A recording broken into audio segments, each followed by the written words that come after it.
Mélissa, est-ce que tu pourrais, s'il te plaît, nous partager aussi un exemple d'action diversité et inclusion qui ont été mises en place chez TF1?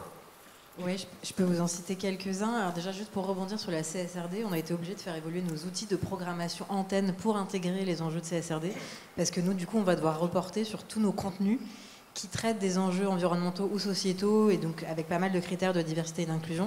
Donc c'était un peu fastidieux pour des équipes qui ne sont pas censées faire ça à la base, qui sont plutôt des équipes éditoriales, mais du coup, on a dû le faire.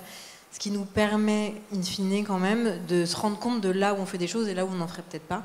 C'est des listings très exhaustifs où on va justement regarder dans nos contenus où est-ce qu'il y a du handicap, où est-ce qu'il y a des sujets, effectivement, d'égalité femmes-hommes, enfin plein de sujets différents.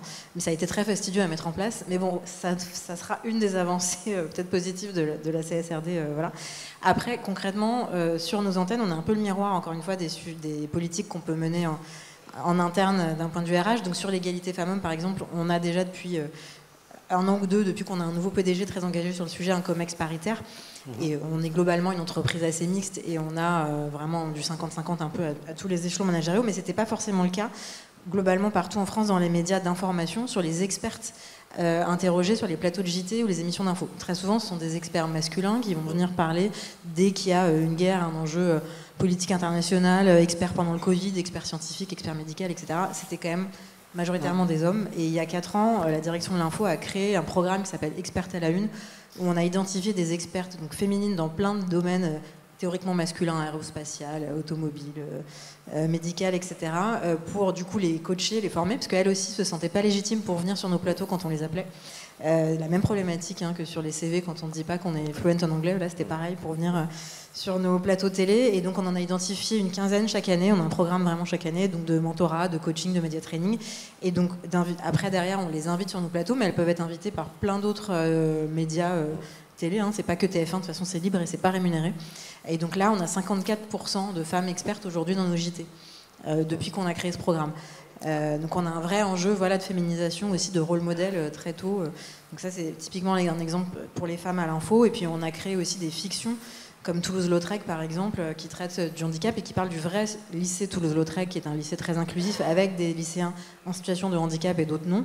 Mais c'est une série qui se veut une série d'ados où il y a des histoires d'amour entre des lycéens avec ou sans handicap, comme la vraie vie d'un lycée en fait. Et le traitement de cette série est génial pour ça, mais c'était en prime et voilà, c'est regardé par des millions de téléspectateurs. Et ça, pour nous, on a eu plusieurs séries sur des thématiques comme celle-là récemment, les bracelets rouges aussi avec pas mal d'enfants malades et en situation de handicap dans les hôpitaux, les randonneuses qui parlaient de 4 femmes qui venaient d'avoir un cancer et qui sont parties faire une randonnée entre elles, etc.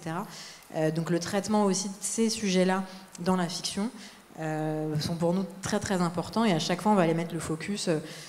Dès 2017, on a été la première chaîne à diffuser en prime des films ou des fictions sur le sujet de, par exemple, une adolescente qui voulait devenir un garçon, et donc le traitement de ce sujet-là à travers sa famille, une histoire vraie, qu'on a mis en fiction en prime il y a plusieurs années.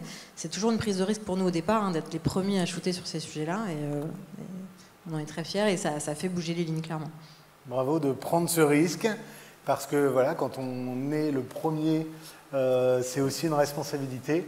On en parlait, et finalement, que vous réussissiez à prendre ce risque, je repense toujours à une marque de luxe avec qui je discutais, qui disait finalement, on est face, quand on a des clients en magasin qui disent « moi je ne veux pas être servi par une femme » ou « je ne veux pas être servi ». Et en fait, réussir à finalement avoir le courage de dire « en fait c'est comme ça » et c'est pas grave de perdre un client, parce qu'on sait que finalement sur le long terme, demain, on va certainement en gagner 3 ou 4 ou 5 ou 10. Mais avoir ce courage finalement, et ce courage de mettre à l'antenne des choses qui ne vont pas forcément plaire à tout le monde, et où on sait qu'on va se faire attaquer sur les réseaux sociaux, etc. C'est finalement ça, être responsable. C'est ça, être une entreprise responsable.